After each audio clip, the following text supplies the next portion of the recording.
তো এই যে স্বর্ণ নিয়ে এসেছিল যে এই যে কাতলা মাছগুলো, মানে যেটা শাশুড়ি মা পাঠিয়েছিল, কাল করতে পারিনি, আমায় করতে দেয়নি। কেন জানো?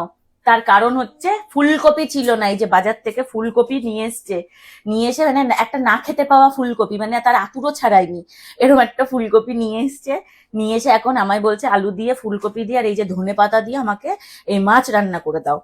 বরের আবদার মানতেই হবে। এই যে এখন মাছগুলো আমি এই যে নুন হলুদ দিয়ে একদম সুন্দর করে ইয়ে করে ম্যারিনেশন করে মেখে রেখেছিলাম। এখন এগুলোকে আমি ভাজবো। 3 পিস ভাজা হয়ে গেছে, এখন এক এক করে এগুলো দিয়ে ভেজে নেব। এই যে 3 পিস মাছ ভেজেছি, একদম লাল লাল করে ভেজে নিয়েছি। মাছ, আলু, ফুলকপি সব একসাথে ভেজে নিয়ে এইবার গোটা জিরে এই যেটা দিয়ে দিচ্ছি আমি ফোড়নে গোটা জিরেটা দিয়ে জাস্ট এই যে কি সুন্দর স্মেল চলে এসছে, ভাজা ভাজা হয়ে গেছে।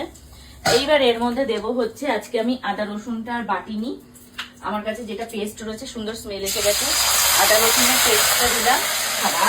এই যে আদা রসুনের পেস্টটা একটু কষানো হচ্ছে, এই যেটা কাঁচা গন্ধটা চলে গেছে, চলে যাওয়ার পর এইবার আমি এখান থেকে একটু জল নিয়ে নেব। জল নিয়ে এই যে এর মধ্যে দিলাম, একটু জল দেবো, তার কারণ হচ্ছে না হলে মশলাটা না পোড়া পোড়া ভাজা হয়ে যাবে একদম। হচ্ছে একটু এই যে জিরের গুঁড়ো, এটাও জিরের গুঁড়ো দিলাম, একটু জিরের গুঁড়ো দিলাম, হচ্ছে একটু এই যে ধনের গুঁড়ো, একটু হলুদ, লঙ্কার গুঁড়ো, আর কিছু না। এবার মশলাটা সুন্দর করে কষাতে থাকি। এই দেখো কালারটা কত চলে আসছে, এই দেখো তেল ছেড়ে দিয়েছে। এবার আলুগুলো দিয়ে আমি এর মধ্যে কষিয়ে নিচ্ছি।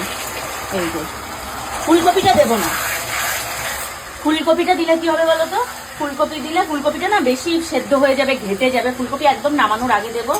আলুটা যেহেতু সেদ্ধ হয়নি, জাস্ট আমি এপিটোপিট ভেজে রেখেছিলাম লাল লাল করে, তাই আলুটা দিয়ে এটা কষাবো।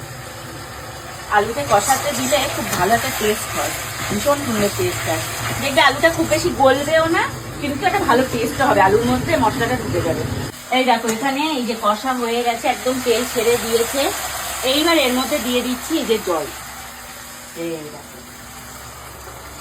তেলটা ভীষণ সুন্দর উপরে যখন ভাসে না, দেখতে খুব ভালো লাগে। বলে এই যে পুরো টকবক করে ফুটে উঠেছে। এইবার এর মধ্যে দেব এই যে সব মাছগুলো এত ছোট ছোট করে কেটে ফেলেছে। এত ছোট মাছ মানে আমাদের বাড়িতে কখনোই আসে না, স্বর্ণও আনে না, আর আমার বাপের বাড়িতেও আসে না, কিন্তু এইবার মনে হয় কেটে ফেলেছে। না, ও বলেছে স্বর্ণ তাকে, কিন্তু মানে সে ছোট করে ফেলেছে, কিছু করার নেই। এই যে মাছগুলো দিয়ে দিলাম, এবার এর মধ্যে ফুটতে থাকুক, মাছের মধ্যে ঝোল টোল গুলো একটু ঢুকতে থাকুক, নুন মশলাগুলো, কপিগুলো এর মধ্যে এক এক করে ছেড়ে দিলাম। আর কতক্ষণ লাগবে? পেটে তো খিদে জন্মাচ্ছে।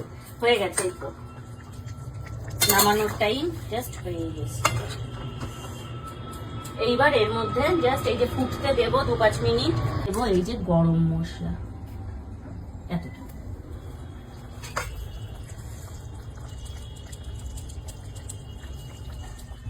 ব্যাস, লাস্ট এইটা ফুটতে থাকুক। গরম মশলাটা বেশি নাড়াচাড়া করা যাবে না, কারণ সব উপরে উঠে চলে এসছে। এটা ফুটতে ফুটতে নিজে থেকেই অ্যাডজাস্ট করে নেবে ঝোলটা নামানোর আগে। না, একদম কমপ্লিট।